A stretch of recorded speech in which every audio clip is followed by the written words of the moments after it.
नमस्कार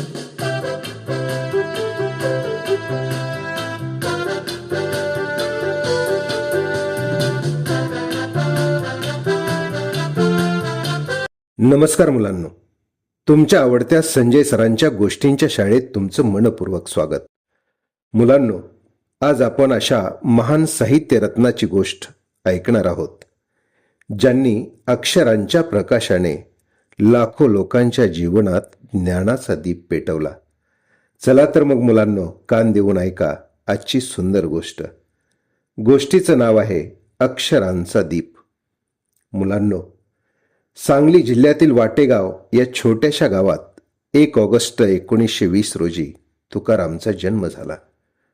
घरात खूप हाल अपेष्टा होत्या. 2 वेळच्या जेवणाचीही चिंता असे. खूपच गरीब परिस्थिती होती. पण या छोट्या मुलाच्या डोळ्यात एक मोठं स्वप्न होतं. खूप शिकायचं, वाचायचं आणि काहीतरी मोठं करायचं. गावातील शाळेत जाणारी मुलं हातात पुस्तक घेऊन जाताना तो रोज पाहायचा.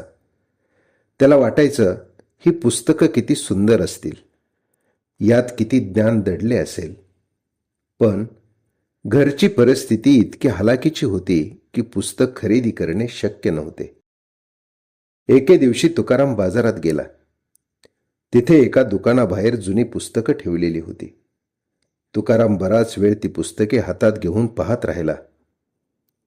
दुकानाच्या मालकाने विचारले, बाळा, तुला पुस्तक वाचता येतं का? तुकाराम म्हणाला, थोडेफार वाचता येते, पण मला खूप वाचायचे आहे.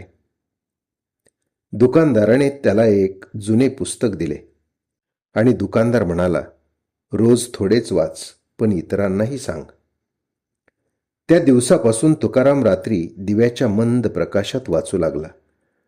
पुस्तकातील समजलेले तो गावातील मित्रांना सांगू लागला. हळूहळू त्याचे शब्द सुंदर होत गेले, विचार मोठे होत गेले आणि लोक त्यांचे बोलणे लक्षपूर्वक ऐकू लागले. मुलांनो, काही वर्षे गेली. तोच तुकाराम पुढे लोककवी, लोकशाहीर, लेखक आणि जनतेचा आवाज बनला. गरीब, शोषित आणि कष्टकरी लोकांचे दुःख त्याने आपल्या लेखणीतून जगासमोर मांडले. मुलांनो, त्यांची सर्वात लोकप्रिय कादंबरी फकीरा, अशा अनेक कादंबऱ्यातून ते वाचकांच्या भेटीला आले. लोक त्यांना आदराने साहित्यरत्न, लोकशाहीर, अण्णाभाऊ साठे म्हणू लागले. मुलांनो, एका कार्यक्रमात विद्यार्थ्याने त्यांना विचारले, तुमचे सर्वात मोठे गुरु कोण? अण्णाभाऊ हसले आणि म्हणाले, माझे गुरु म्हणजे माझी पुस्तकं. ज्यांनी वाचनाची सवय लावली, ज्याने माझ्या आयुष्यात ज्ञानाचा दीप लावला. विद्यार्थी टाळ्या वाजवू लागले. त्या दिवशी अनेक मुलांनी रोज वाचन, लेखन करण्याचा निर्धार केला. शाळेच्या ग्रंथालयात दुसऱ्याच दिवशी मुलांची गर्दी वाढली. कोणी गोष्टीचं पुस्तक घेत होते, कोणी चरित्र, तर कोणी विज्ञानाची पुस्तके. शिक्षक आनंदाने म्हणाले, आज अण्णाभाऊ साठे यांची खरी जयंती साजरी झाली. त्यांच्या जीवनातून मुलांना वाचनाची, लेखनाची प्रेरणा मिळाली. मुलांनो, त्या दिवसापासून त्या गावात एक सुंदर परंपरा सुरू झाली. प्रत्येक विद्यार्थी दररोज थोडे वाचन करीत असे आणि वाचलेली आणि वेचलेली एक चांगली गोष्ट मित्रांना सांगत असे. गावात ज्ञानाचा प्रकाश पसरू लागला. म्हणूनच आजच्या या मंगल दिनी आपण संकल्प करूया, रोज वाचू, नवे शिकू आणि चांगले विचार इतरांपर्यंत पोहोचू. मुलांनो, गोष्टी संपतात, पण त्यातून मिळालेला विचार आपल्या सोबत राहतो.